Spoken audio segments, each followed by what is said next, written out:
Hey, welcome to the Elle Russ Show, where we explore ways to get healthy, wealthy, and wise. With a combination of guest interviews and solo episodes, I hope you will be inspired and motivated to become the best of whatever you are. I'm Elle Russ, #1 best-selling author and subject expert with over a decade of helping thousands of people across the globe. Visit my website, elleruss.com, to learn more about free guides, masterclasses, online courses, and more. Enjoy the show.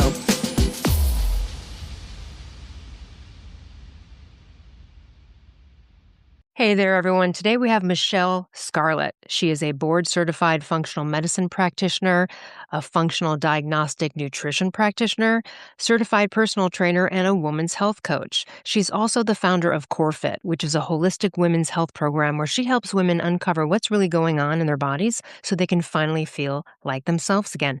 Welcome to the show, Michele. Thank you so much, Elle. How are you? Good. So let's start with how you got into this. Usually, often people go towards health certifications because they've had to figure something out themselves. What was your journey towards getting into the health field? Oh, my goodness. Well, you know what? I've always been interested in some kind of wellness. So I remember when I was really young, teenager, thinking about what I was going to be doing, post-secondary education. And somebody told me once that I would never make any money in the wellness space. And just so How did they pronounce that? What was that scenario? Were you like, hey, I'm thinking about getting into it? And they were like, oh, you'll never make money? Like, what was that? That's exactly it. It was just like somebody at a gym that I went to. Like I was a participant, they were a participant. She was a little bit older than me, maybe like in her 30s. And, she was asking me what I wanted to do in school. And I was saying like business. I was thinking about opening up a gym. And she just flat out was like, you'll never make any money. And then yeah. And it's funny because I remember that so much so that I actually shifted gears and I went to university and have an English degree. Like I didn't even go into business. I was like, Oh, oh, no, well, you basically took what she said to heart. I really did. And I was Mhm. like, I'm never going to be successful. And nobody ever told me any different. And then when I was in university and I really hated what I was doing, and I was like, I do not want to become a teacher because really Yeah, that's what I'm going to be doing with an English degree. right. And I think I went that route because there's, a huge safety net with a great pension and all those things. And I thought, this is just not for me. So I ended up taking a personal training certification like in my early 20s when I was just finished university, and within a year opened a gym. And I was like, screw it, I'm doing this. So you So I went was back to what you originally kind of were like, no, I'm going to go back, forget what she said.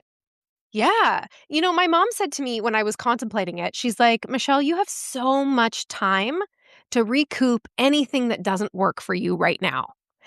And Okay, I I was like like, that you're because right. of your age. Is that why she was saying that? Yeah, exactly. Like, it's not like I was starting something fresh at 50. And even if you do, there's many people who become successful at 50. Yeah. And I know that now in a little bit more wisdom, but that was what made me take the leap. And at 22, I opened up a personal training studio, excuse me, here in Toronto.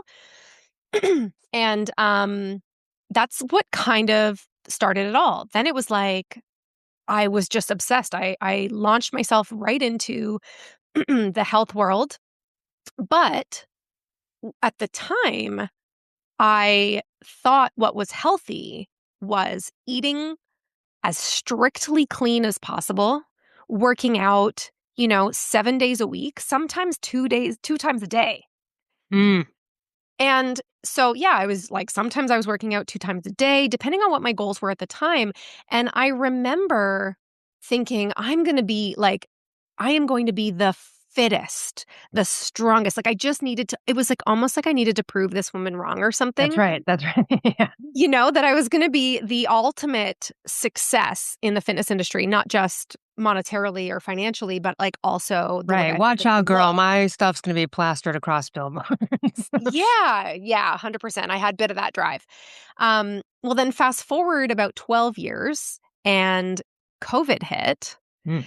And, running a business is stressful in itself. I was up every day at 4 a.m. I wasn't home till 9 p.m. I was like really trading time for money in this sense of like, I had to be working in order to be making money. I was hiring people. I was wearing every hat. That's stressful in itself. And then COVID hit, and here in Toronto, gyms were all completely closed down for like about 2 years. And so I really had to learn how to pivot. And that was, again, that was stressful. And that's when my health really kind of hit me like a bag of bricks, meaning I was as lean as I'd ever been for so many years. And then bam, I gained 20 pounds. And So like, like this is happening. You're like, wow, I'm going to the gym. What's happening? I'm getting bigger and bigger. yes. And I Okay. was just inflamed and I felt exhausted. Um, but I still pushed myself. Like, I'm somebody who has drive. So I just kept going, which I understand now is more detrimental Yep. than if I had just rested. And so as I started to investigate, like, okay, I'm dieting, I've tried everything. I've done the fasting, I've done the keto, I've done the vegan, I've done, and I'm like Yep. feeling a bit like a fraud. I'm here helping all these women try to get into shape and like I can't even do it myself. For me, you know, and I went to my doctor. My doctor was like, "You're totally fine." And I fucking hate that. Excuse my language. Oh, Uh, listen, I just had a client on that note, I had a client that came to me for my 5-month RX program and her thyroid's a disaster. And she said her doctor told her, your thyroid looks beautiful. I mean, like it's just right. It's it's like so it's crazy. like 180, it's like a total 180. All right, go ahead. Yeah. And, she told me, like, quote unquote, "You look a little better with a little meat on your bones." And I was like, "What?" First of all, well, like, that's not for you to decide. I'm uncomfortable. I wasn't sleeping. I definitely was feeling a lot of anxiety. I really just felt like there was this dark cloud kind of like following me around all day, every day. And then she was like, "Why don't you try some antidepressants?" I'm like, "I Oh am boy. not depressed. Something is wrong." And so I had to do my own research. And so I started kind of going down a bit of a rabbit hole, realized, I had had breast implants put in at 25, realized that that was a huge contributor to the way I was feeling. And then I, at the same time of this going on, I went back to school and became a functional medicine practitioner. And then, was able to kind of heal myself, learning what I now know is optimal health, which is not just diet and exercise, which is, a bit empowering that you have a little bit more control over that. But yeah, the breast implants definitely played a huge part. Well, And I ended let's stop there because you kind of glossed over. You're like, I realized my breast plants were a huge part of it. How? Why? I'm sure your research led you to some of the symptoms of other women saying, "Hey, my breast plants are taking a turn downhill. Like this thing's going bad." So I can see how you might have discovered it, but like, how did you then go? This is absolutely like this is what's causing it. Yeah, so I did. I went down the rabbit hole. I was on Facebook groups. I was, Right. listening to what was going on in the media because it is really big now, breast implant illness. And there are a lot of celebrities coming out saying, like, "Hey, this is what's happening to me." And a lot of my symptoms, so a lot of inflammation, a lot of digestive symptoms, exhaustion, insomnia, anxiety, all of this potentially being caused by a foreign object inside my body. Um, Well, and then, let me like, for the audience, let's yeah. give a we're all 10 years old. We don't understand science. Can you just explain to us like how the breast implant becomes a problem that then affects all of these things in your body? Yeah, absolutely. So anytime you have something foreign in your body, so let's even think about like a virus. A virus is foreign to your body. Your body's natural response is to fight it to get rid of it. So that includes something like silicone, which is not just silicone, by the way. It has like a million ingredients. I mean, that's exaggeration, but it has many more ingredients that are quite toxic to the body. And so the body, I had them for 10 years, and the body is constantly fighting. So So do you my think it's so real quick? I'm just because I've never had breast plants, so I'm just curious about this. In hindsight and looking back, was it that like when you got the breast implants, they were fine for a while, and then something happened, your body started fighting it? Do you believe your body was slowly fighting it from the day they were put in? Was there a leak that created a fight from your body? Do you get what I'm saying? Yeah. I believe in hindsight that the second they were put in, there was a stress on my body and my body was Gotcha. uh, fighting it. Yeah.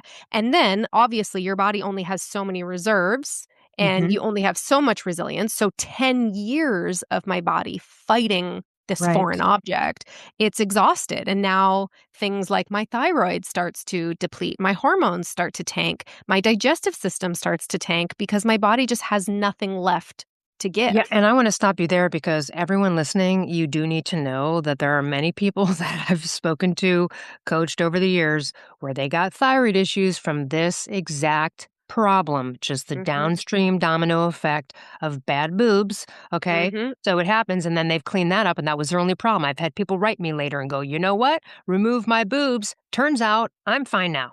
You know what I mean? So I just want to really impart that to the audience if anyone, is Yeah. suspect. Yeah.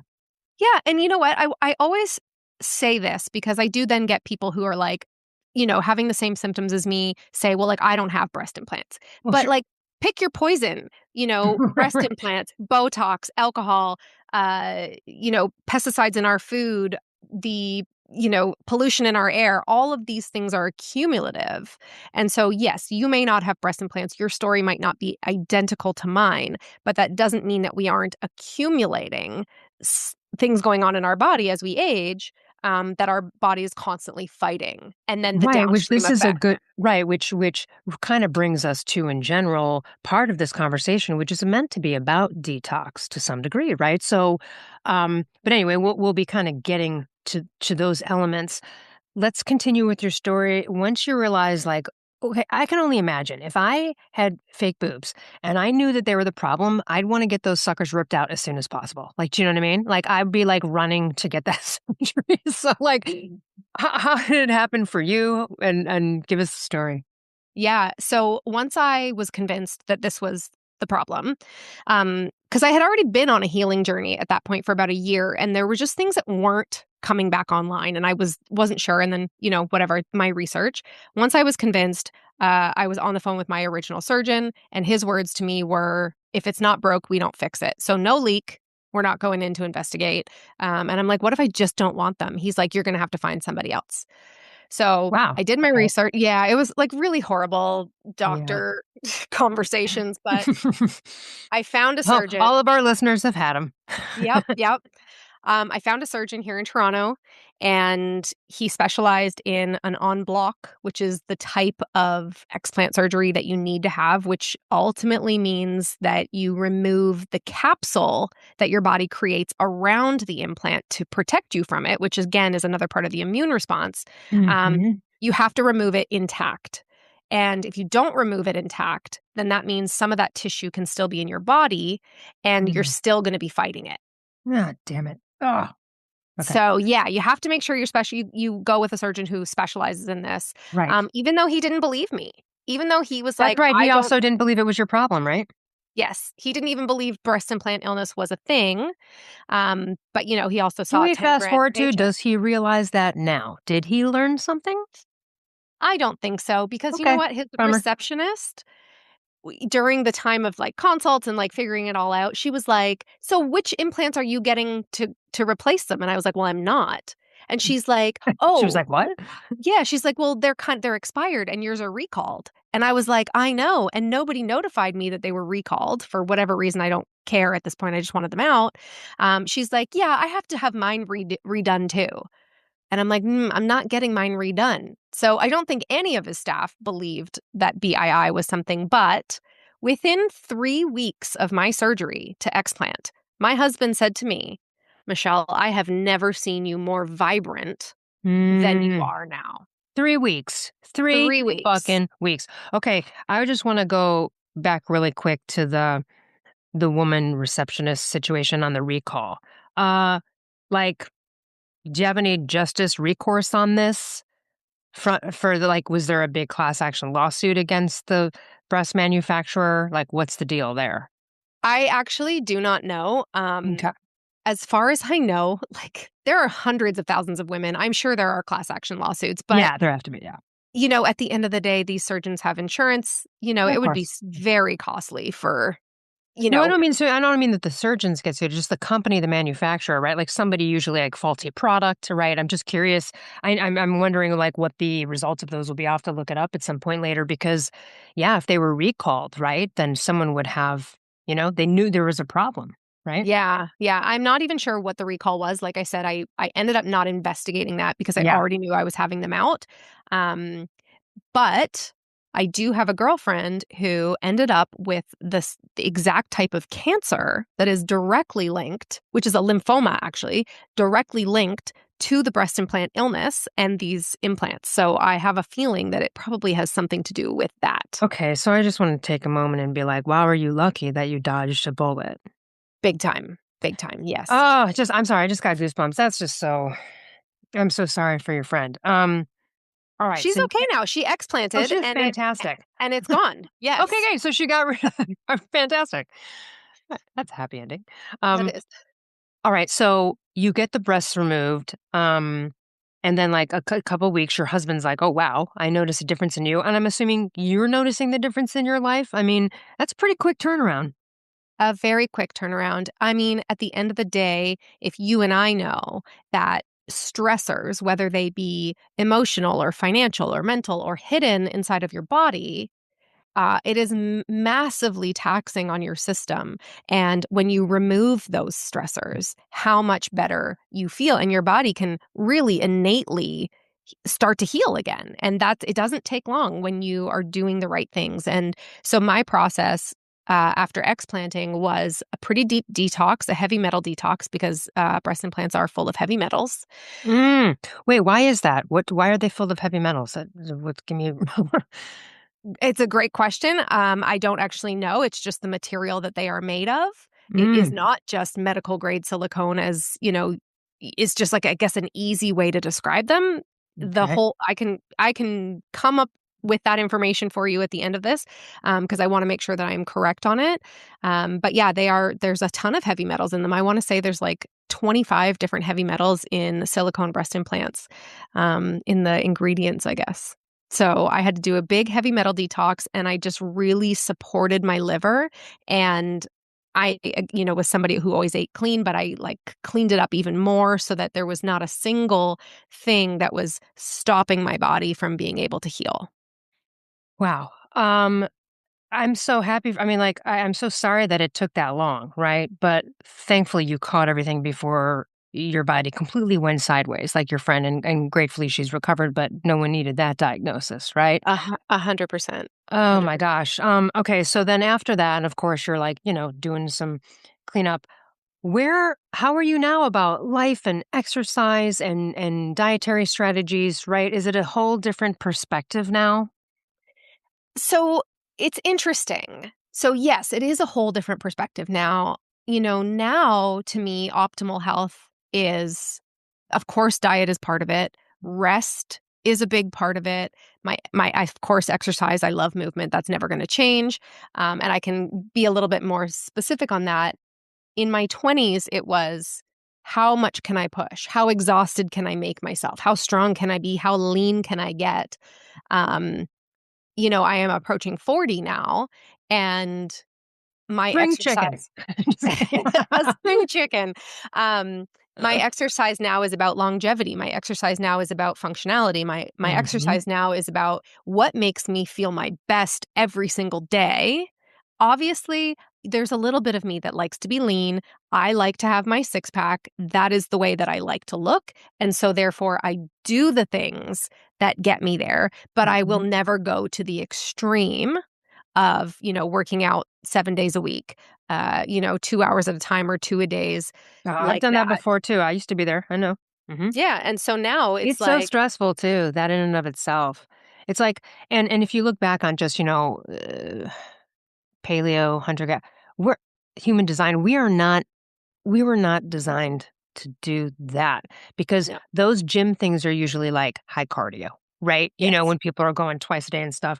Um, And it's just not how it's meant to be, and I remember at one point I got addicted to swimming and, like, I couldn't, which is difficult because there's not pools everywhere available, like, just wherever you go. So I'd be Sure. traveling and I'd freak out. I'd freak out when I'd travel because 'cause I'd be like, "I have to find a pool, like, where am I gonna swim? How am I gonna break into a hotel and kinda, like, swim there?" Like, "What? What?" And I just had to, like, de-obsess from stuff, like, it was just Mhm. crazy, but, Mhm. I know what that's like, and now I'm not like that anymore at all. And I also wanna talk about longevity because I've had this conversation many times, but it's important to impart. And recent example being my mother, who broccoli every night. My mother took care of herself the way everyone's mother, you'd want them to take care of themselves. But she only really walked, okay? So she never lifted weights and she never really ran or really did, you know what I mean? Any kind of maybe true cardio, you know what I mean? Yeah. Okay. So, but like broccoli, all the supplements, never smoke or drink, which probably helped her. But now she's in a situation where like she got AFib and there's some other things going on. And the truth is that she had a procedure where she got some fluid in her lungs, which was natural for the procedure, but she was having trouble laying down breathing. And the reason was because she had not challenged her lungs in her life to be able to cough it up. That's why you die of pneumonia in the hospital from the broken hip. It's not from the fucking broken hip.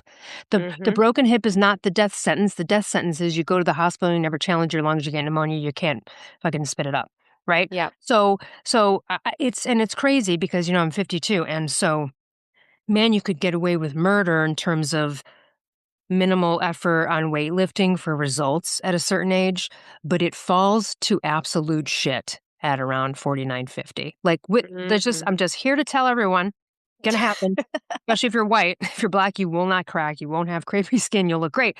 But seriously, the muscle tone, it's a disaster. And then you're really talking about challenging the bones so that they stay strong and all of those things. It becomes so much more about organ reserve and longevity. So I look at it in a completely different way. I would, if someone were like, well, you only have one thing to do to work out, I'd be like, I'd lift weights if I only had one choice. Do you know what I Me mean? too. Yeah. Me too. 100%. Yep. Also, it makes me feel good. It makes you feel like accomplished and strong. And even if you're not It lifting does. heavy, like I'm not lifting as heavy as I used to. But it doesn't mean that I don't feel like, oh, like my body just feels like it did something. And I love that feeling. That's the feeling that I'm addicted to. And listen, I have a hand disability, and so just everyone out there, you can start off with 4 or 5 pound weights. Listen, it'll do something. Do Big that every time. couple reps with some dumb weights for a week, and you'll go, okay, hold on, and then it'll motivate you to maybe go to 5 pounds or whatever. But you could even just stay at a low weight because someone like me, I'm going to run into trouble. Like, there's no way I can actually bench press a certain, like, you know what I mean? Because I have I have an arm problem, but I still have to keep my arms strong, and it becomes more of a problem if I don't. There's that Yes. fine line, you know, you have to maintenance it for the strength. So, um, tell us about your coaching and what you see. Do a lot of people come to you for the plant illness stuff because, you know, you've been out there talking about it? Or people come to you with general burnout? What's your typical client? My typical client is somebody 40 plus, a woman 40 plus. I do work with men, but women tend to want to improve their health in a deeper way. So I focus with women over 40 who, seem to be doing everything right. They are exercising, they are dieting. They've probably been doing it for a number of years, probably a decade or more. And perimenopause has kind of hit them, right in the face, kind of stopping them going like, I have this weight around my midsection. It's just starting to feel a little thicker. Can't get it off no matter what I do. And these women often then realize once they start working with me, the digestive issues, the bloating, the brain fog, the general burnout all comes together as symptoms of, just like their weight gain. And so I work with these women through detox. I work with these women through hormone balance and gut restoration and thyroid restoration to help kind of get them back online because you know what? I'm going to just take your lead here, Elle, and say, who the fuck wants to feel like shit for the rest of their life? Like if you're 40, you got a solid 45 years to go. Who I wants to know. feel like shit for that? But listen, I felt better at like 40 than I did at 30 because I had hypothyroid. You know what I mean? So, Yeah, yeah. Also, did you ever take a heavy metals test I back do. then? I do them yearly.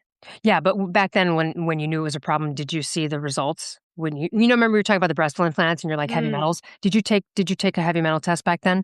I didn't actually. I just Okay, knew that I needed to get them out of my body, and so I just did the protocol anyway. based on my knowledge. I Yeah. don't for the audience, I don't actually recommend you guys do that. I don't really Well, recommend yeah, that you that's a test. personal biohack moment. Um, No, I get it. Yeah, absolutely. She's not suggesting anyone go ahead and just detox without the diagnostics.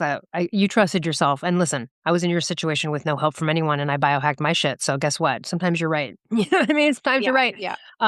I did take the test. I was riddled with high mercury. Ooh. It's no joke, man.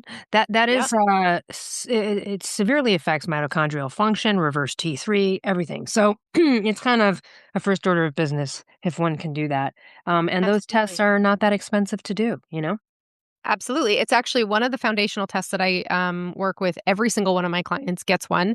It's an HTMA. It's a hair mineral test that I use in particular. There are others that you can do. But it also helps me understand different functions of the body like thyroid or like adrenal function or like nervous system assessments. And, working with minerals and nutrients and a detox protocol can bring all of that back online. If not perfectly healed, like we're getting really close. So, Yeah. like to my point again, my mindset has shifted from, looking my best in my 20s, which I still want to look good. I'm not saying I don't want to look good, but now it's about feeling my best long term. And I am hell bent on entering my 40s and 50s and beyond, um, and mitigating perimenopausal symptoms based on epigenetic lifestyle hacks. I don't even know if we want to call them hacks, but Hmm. habits. Because I do not believe that every woman has to go through menopause as a dumpster fire. Oh, it is a dumpster fire because I'll just say this about it. It was disappointing just as someone who is right has figured out stuff before for themselves and teaches people how to do right. It's frustrating because it is so damn freaking individual Mhm. that it's frustrating because see, like, even though thyroid, everyone is individual with the way it's still more clear cut as to exactly what to do. Right? Mhm. You have to have a really good practitioner who knows what's up. I have had women try to convince me, no, you need estrogen. You have to have estrogen, or like, you have to have this, or you're not enough this. Like, how the fuck do you know what's enough for me? What do you know what's enough for me? So you have to listen to your body because listen, I got dizzy and passed out and was just horrified with a higher dose of progesterone. I can't do it. Does that mean later down the road I might need to increase it? Maybe. But right now, Sure. I can only do 50 milligrams. Most women are at 100 or 200. Well, Right. guess what? I listened to my body, figured it out, called my doctor. You know what I mean? The only pain in the ass about that is that I've got to, insurance doesn't cover compounded and you go below 100, you have to do compounded. The other thing too was testosterone you really have to feel out. I hacked that and I was on 1 and 2, went up to 3. It was like, "Nope, 3 milligrams is too much." Does that mean, though, when I'm 60, I might not need 3? And so things are changing. I might need estrogen in 2 months, but, like, I tried it and it was horrible for me, right? Where most people were like, "You must do it." And I was like, "Yeah, okay, I get the brain benefits and everything else, but it's not working for me right now. It's not to say I'm not opposed to it. I'm all down for HRT." But this is the thing, you have to listen to yourself and also get someone who's understanding that you are you, right? Minimum effective dose for whatever it is that you need. I know a woman who has to take 400 milligrams of progesterone a day. I'd be dead. Do you know what I mean?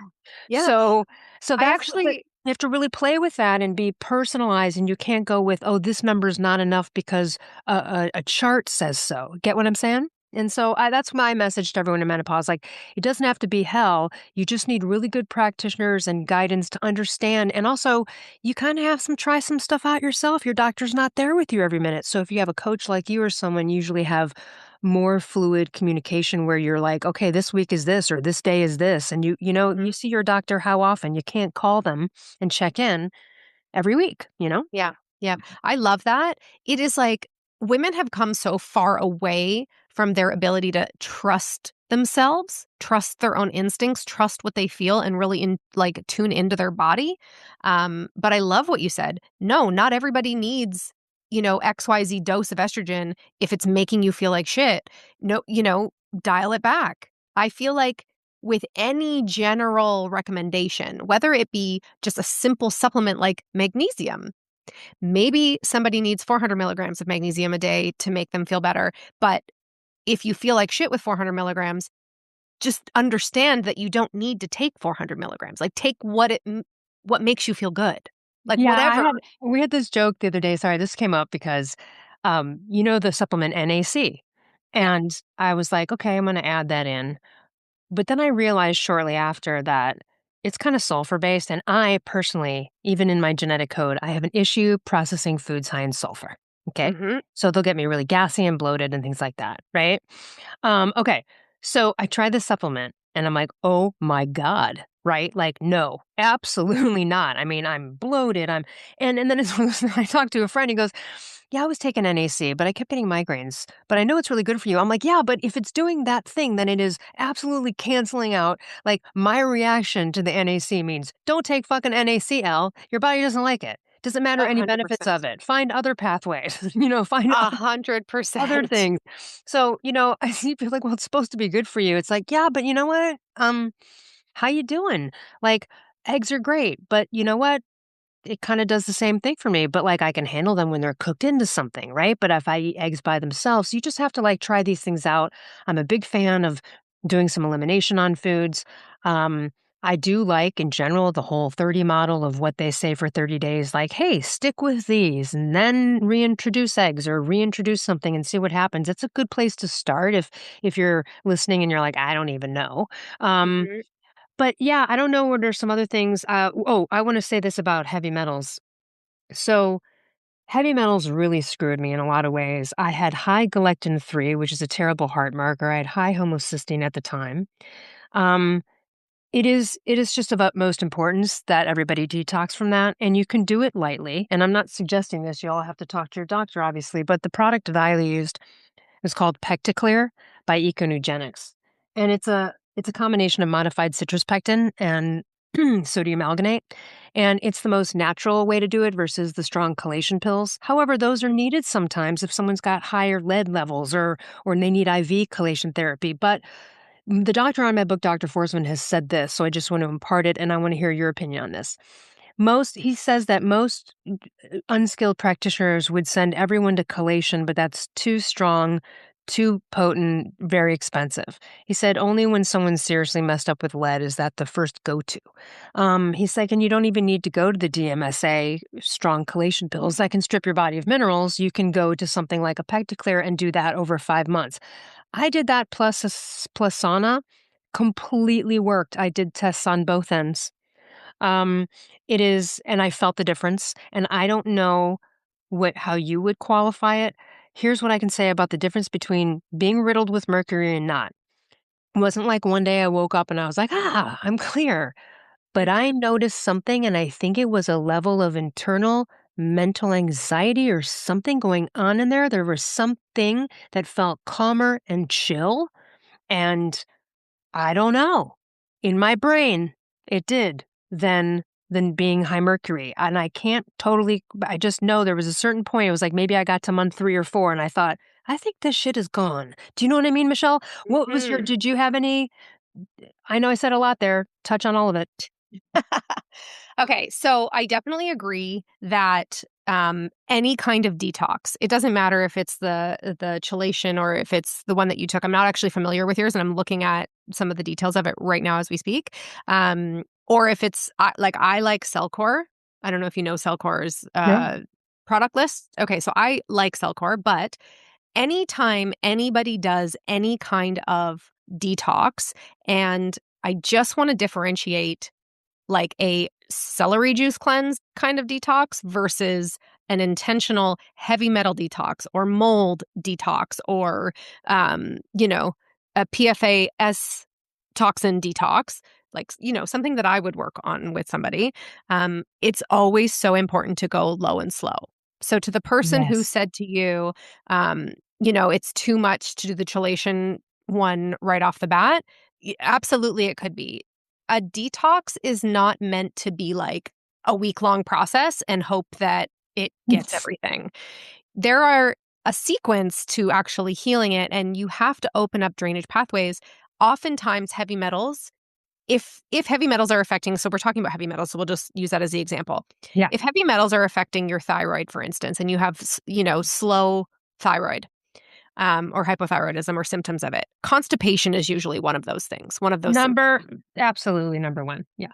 If you try to detox while you are constipated, you are going to feel like absolute garbage because those Well, toxic. also, even while hypo, because your body's not even like doing all the things, right? Right. Exactly. Exactly. So then you put this, whatever line of detox method that you use into your body. Your body can't handle it. So whether that's your immune system, your thyroid, your drainage pathways can't handle it, all of it gets stirred up and recirculated. You are going to feel like absolute garbage. Yeah. So there is a process. So you need to be making sure that you're using the bathroom every single day. Like every single day. Yes, let's just stop there. Every single day. And you know what? If you're really doing great, sometimes it's twice, could be 3. Yes. But like, honestly, that's what you're shooting for. Absolutely, absolutely. And so, like, that's number one. I will never take somebody down a detox if they are not having proper and complete bowel movements. Right. I find that most women, believe it or not, as easy as this sounds to understand, don't even know what a proper bowel movement is. Yeah, by the way, since we're on that, what's the chart? Hold on. Do you remember the name of that? The poop The chart? I got the to look it up. Driscoll, Yes. Is Driscoll, that it? The Briscoe or Driscoll? What was it? Hold on. Briscoll, yeah. Okay, poop chart. Everyone needs to go look up the Briscoe poop chart. Just go take a look at it today, okay? Google it. It's a visual image of basically all the different types of poops that you would see in your toilet. And you know what? It's a good it's a good thing to look at because you go, "Oh, hey, that one maybe doesn't look so great and that's mine," right? So, take a look at that. Absolutely. And it's super important because a lot of people don't realize that they can have diarrhea and still be constipated. You know what I mean? Like, it's your body's like Yes. evacuation button. Your body needs to get something out, but you're still not having diarrhea is still not a regular proper stool. It's your body's way of like emergency flush this out. You're not absorbing nutrients. You're not um you know taking in what you need from your food if you are having loose stools every day, right? And that So also is, the whole I'm constipated here and then I have diarrhea here and then I'm back to constipation. That is very like leaky gut symptoms. big time. Um, for everybody, if you're out there, that's something to look at. Big time, big time. That's like your first clue is how often and Oops. what your stool actually looks like and feels like ultimately. I mean, feels like in your body. I don't mean to go into the toilet and touch it. I mean, if you get like that and you get a thermometer, you're off to the races with self-diagnostics. I Big mean, time. hoops and thermometers. Um, Okay, yeah. So that's a very important thing too. If you're constipated, that sort of has to get solved and on the mend a bit before you go down the detox track. You need the proper elimination routes. Yeah.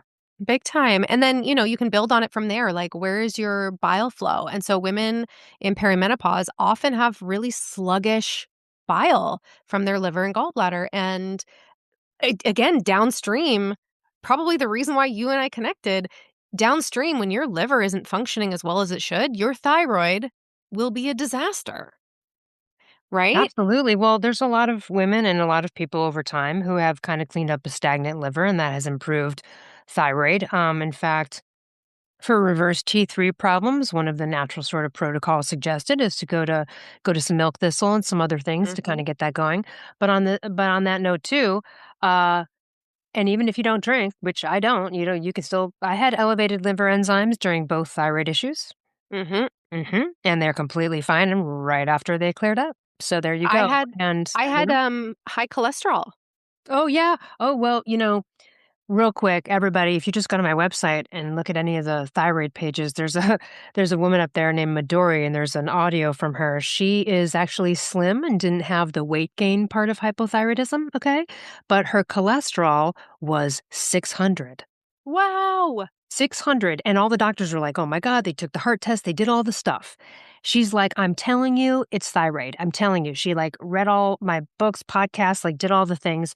She finally, got dosed correctly, and then within 8 months, it went right back down to 200. She didn't change a thing about her life, nothing different. Yeah. Thyroid hormone brought it from 600 to 200, her cholesterol. She would have been put on a statin, blah, blah, blah, because they wouldn't have found out that the actual cause of the problem, right? Like your boobs, right? That was the cause of the problem, you know? Yeah. Yeah. My doctor wanted to put me on a statin too. I was like 35. I'm like, no, I'm the Yeah, I was healthiest 30. person. Someone said that to me too. They're like, you got to watch out for you're eating too much meat. And I'm like, dude, what? And then I got on thyroid hormone replacement and it was fine. I was Yeah. like, yeah. It's amazing. And, even to this day, my doctor and I now have a really great working relationship, even though she's an hour away from me now that I moved. And I'll still go to her because she'll run whatever blood labs that I want. Because what I run would be out of pocket. And so, why not Sure. use insurance? She'll run any blood lab that I want. And I'll just say to her, like, don't worry about interpreting it for me. Just let me see it. And she'll ask me, she'll be like, okay, so, your cholesterol is high. What does that mean for you? And I'm like, well, that means that there's probably some inflammation. That means that my liver is probably pretty sluggish. Maybe that I need to stop stressing my body out so much and I need to really support my thyroid. And she's like, oh, I'm like, yeah. Well, bless their hearts. Yeah. So back to the detox piece, like whatever method you go down, I definitely don't believe that you just jump on some trend of detox and like, what some influencer might say to use in terms of supplementation, because Oh, there is a sequence of events that's going to either be the right way and you're not going to feel like garbage through the process, or it's going to be the wrong way and you're going to feel really terrible throughout. So to your point, you just need to take it low and slow. And yes, detox. I detox every day. You know what I mean? I don't do like a month here and do some big, protocol. I just focus on a lot of liver support throughout my life because we are just continuously hey, by the exposed. way, do you have a preferred like liver support supplement that you kind of have around? So, yeah, like again, low and slow. I love milk thistle. Hmm. I love warm lemon water. Like anything There you go. bitter is going to help increase bile flow. If you are somebody who needs even more than that, like Tudka is great. I'm a really big fan of coffee enemas. And these are all things that just help increase bile flow and help push out toxins, so that there's less burden on your liver. So, um, I I'm sure this happens to you. Your friends and stuff will come to you, right, about health stuff, but then some of them will probably come to you and they'll be like, "Oh, I'm doing this thing." And you're like, "Oh god, no, don't. That's wrong." Right? Like someone will probably come be like, "Oh, I'm doing the maple syrup cayenne." You're like, "Oh god, please, what are we doing?" Right? Like, these kind of things. I had a friend who came to me recently, not in shape or prepared for this and was like, "I'm going to do a water fast for like," and I'm like, "Oh god, what are you Oh doing?" my God. No, I know. So that's what I want to talk to you about. So listen, I, in fact, I hope she actually ends up listening to this podcast episode. I was like, "What are you doing? What are you doing?" And she's like, "No, no, no, it's good." And then she's like going through and she's giving me updates on it. And I'm like, "You're wasting your fucking time. This is doing nothing but hurting you, making life kind of somewhat miserable. You think somehow, and by the way, we need to go back to just, I've said this before in the past, but when people do fasts, and then like by the third day, they're like, "Oh, wow. No, man, like, I feel amazing, like, spiritually, this and that." You're like, "Yeah, because you're in ketosis, essentially." That's what I mean, this is not, your body just cleared itself of everything feeling. This is, your brain is switching in because it hasn't had food for 3 days. That's why you're feeling enlightened right now. People are misunderstanding all of these signals. They're thinking they're doing something helpful. Can we please talk, and can you warn everybody about not doing this shit? Yeah, 100%. I feel like so there was a time in my life where my cortisol was through the roof, okay? Stress hormones through the roof. I was the most productive. I was the happiest. I could run on no sleep. I felt like I was running on 10 cups of coffee without any jitteriness.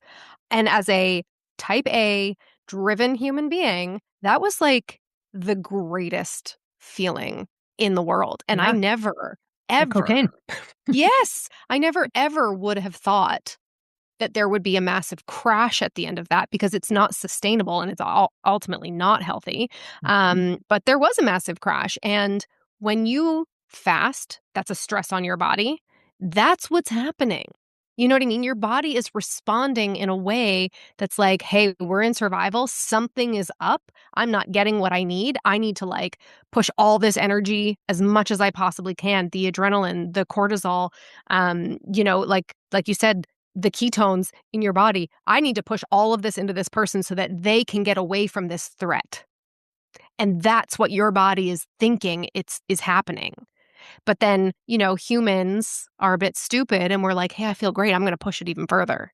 That's right. Right? And your stress responses are not supposed to be pushed further. They're supposed to recover when the threat is gone. And we don't let that happen in our society until you're forced to make it happen. Yeah. Right? So everyone don't do dumb 3-day, week-long whatevers. Don't be jumping into that. You're Don't do actually, that. because here's the thing, what you're doing, if you're not taking thyroid hormone, like it's going to screw up your thyroid hormones if you're taking them. It's not great signals. Like she said, the personification of the body at that time is like, wait, what? Hold on a second. Now we're dialing back the thyroid. They're starving. They can't get any food. So we don't want them to get pregnant or have any fat burning in there. So it's just like, and any kind of thing that moves on the scale is not truly true, right? Anybody can trick a scale. That's why the Biggest Loser shows never work, because they're on the whole terrible, eat every 2-3 hours kind of hypoglycemic route. And anybody can just drop some water and have the scale be different, but not body percentage fat. You can't really change that in 3 fucking days or a week. Do you know what I mean? I mean, you can if you were like really aggressive with saunas and stuff, sure, but still only maybe 0.4%. So that's what, again, it's a false sense of a successful thing that's not, you know what I mean? It kind of backfires at the end, I think, a lot for these people. And then they're like, well, I'll do another one because it felt so enlightening. Like, what? Yeah. Yeah, just don't. So this is actually kind of what I So if you want to detox, go to michelescarlet.com and then talk to her. Yeah, like this is what I teach in my coaching, because women and weight loss, it is such a terrible relationship. And it starts when women are like 15. And so if I'm working with women in their 40s and 50s and beyond, like that is decades of undoing the beliefs around weight loss. Yeah. And I had a conversation with a client the other day, and she weighs herself every single day. And I was like, well, first of all, what are you doing weighing yourself every single day? And she's like, well, I was up 2 pounds this morning. And I was like, because you probably had drink like more some water? poop in there. Right. And I was like, cut the scale out. Like, if you have a poor relationship with the scale, that is not the be all end all. And I will tell you, logistically, it is impossible for you to have gained 2 pounds of fat overnight. Like, logistically impossible. You would have to eat 7,000 calories in a surplus in that 24-hour period. That is a whole lot of food. Okay, you probably That's like sumo. That's Michael Phelps' diet for a day. Yeah, you would and when have he was to an be Olympic eating swimmer. that. Yeah. Yeah, for you to actually be putting on 2 pounds of fat. And that's the mistake, right? They see the 2 pounds on the scale. That's weight. That has nothing to do with anything. You can have two people be the same exact weight. One looks fat as shit and the other looks slim. It's body percentage fat.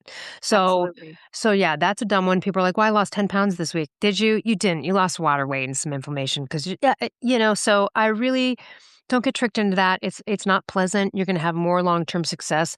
I do want to touch on this and what your thoughts are. I'll say what my thoughts are first. Okay, with this advent of like the GLP-1s, right? It's a really funny world out there right now with it. First of all, I would say a couple of thoughts like, I guess there's really no excuse now in the world to be obese. You could really do this and get it under control. And it's amazing, the success stories and the lives it's changed, right? I absolutely believe in the positiveness of it. But the problem with it, I would suggest anyone, like, if you're going to do it, and I have friends do it, if you're going to do it, unless you're obese and it's a whole situation where it's really bad, you're pushing 4 bills or something, I get it. You got to look into the microdosing factor. The problems that are having out there are brutal because people are titrating up too much. They're on the high doses or too much for them. And listen, I've talked to friends, menopause, who've done it. They're doing like 0.5 milligram to 1 milligram. The starting dose for any of these Ozempics is like 2.5. That can make someone nauseous and feel awful. And again, you're running the risk of coming into some of the, quote, complications and side effects. Those horrible side effects, right, that we hear about where you're like, oh God, I'll never do that drug because someone's like, my stomach's ruined for life now. Those are really from the dum-dum dosing and the too high and all of that. It's very rare when it's low. So please, everybody, if you are considering a GLP-1, I get it. You know what I mean? No shame in it. Just just do it. It's almost like the detox we're talking about. Can we just sprinkle it and kind of just take it easy? What are Everybody your wants thoughts the on result GLPs? fast. Yeah, you know what? Across the board when it comes to peptides, whether it's for weight loss or strength or, libido or human growth or, whatever it might be, I'm a big fan of low and slow. A general rule, like you said, if you start low and slow, you see what the effects are for you because it is bio-individual for everybody, and a generic dose could make you feel like garbage. So the person you're working with who is helping you guide you through a GLP-1 experience should do it slow. And if you get, a little too high and you don't feel good, then you should be dropping down. Um, like anything, I would use GLP-1, like any supplement, I would use GLP-1s or any peptide as a tool to optimize health. I would not use it as the resolution for optimal health. Optimal health comes from habits that you build over time and consistency. So, what are you eating on a daily basis for long term? I'm not talking about dieting. I am talking about what do you thrive on? What do you live on every single day, day in and day out? Do you move your body? Do you sleep?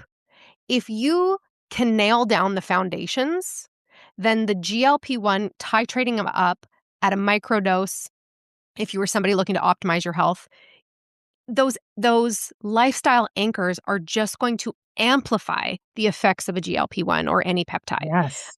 Again, Because we're if you not go talking. if you go from eating Snickers and stuff to not being able to eat all day, right? And then also, I see TikToks from people, and they're like, "I don't understand, I've been on a GLP-1 and, like, my breath is so bad." Again, you're like, ketosis, you're not eating like, you know what I mean? So, again, you have to know what you're doing. You don't wanna be unsuccessful because you can have your body in a certain, phase that might need different support, or you might need to be aware of it. Like that girl, everyone in the comments was like, "Yeah, ketosis, what you're experiencing." Like, you know what I mean? Right. But she had no idea. She went in there blind on this.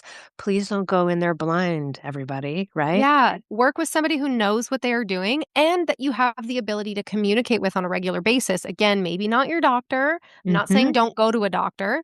Just saying if you can't communicate with them on dosage, on how you're feeling on a regular basis, it's probably not the smartest thing to do. You want to be able to know if you can reduce your dosage, if you can increase your dosage. And the last thing that you want to do when you are on a GLP-1 is take too much for your body, even if you feel okay, is take Mhm. too much for your body, have rapid weight loss, and not be losing fat, but losing muscle tissue. That's right, and that's Because what happens to a lot of people because they're not doing it right. exactly. And then what ends up happening is you slow your metabolism so much because muscle is just like a metabolic engine. And then when you come off a GLP-1, which you should, you don't need to be on it That's for right. the rest of your life. You now have significant less muscle mass and you will likely put it all back on and more, and you are not putting on muscle. You are putting on fat.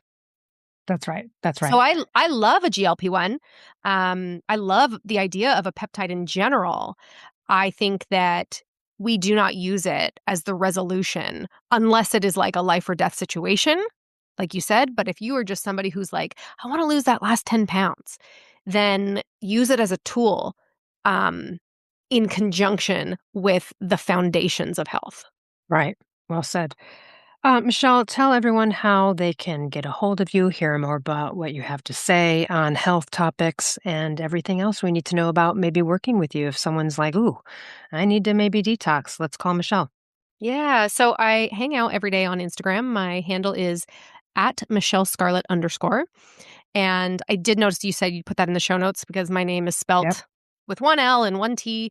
It's confusing for most people. And I also have a podcast that I was lucky enough to have Elle on, and her episode will be coming out later this month with me called Michele Scarlet's True Health Podcast. And it's on Apple and Spotify. So you can check that out there as well if you want more information about detox, weight loss, and just anything women's health. Awesome. Well, thank you so much for your time and all of the good chats on all of these topics. And I'm just so happy for you that you're so beyond that. And hey, if you're out there and you've got breast implants and you're a little bit skeptical, reach out to Michele. I'm sure she can direct you towards the right people. Thank you so much. And for everyone else, we'll see you next week. Thank you, Elle. Hey, thanks for listening. If you enjoyed this show, I would so appreciate you leaving a review on Apple or Spotify or wherever you get your podcasts. And to learn more about partner discounts on amazing products, visit elleruss.com/discounts.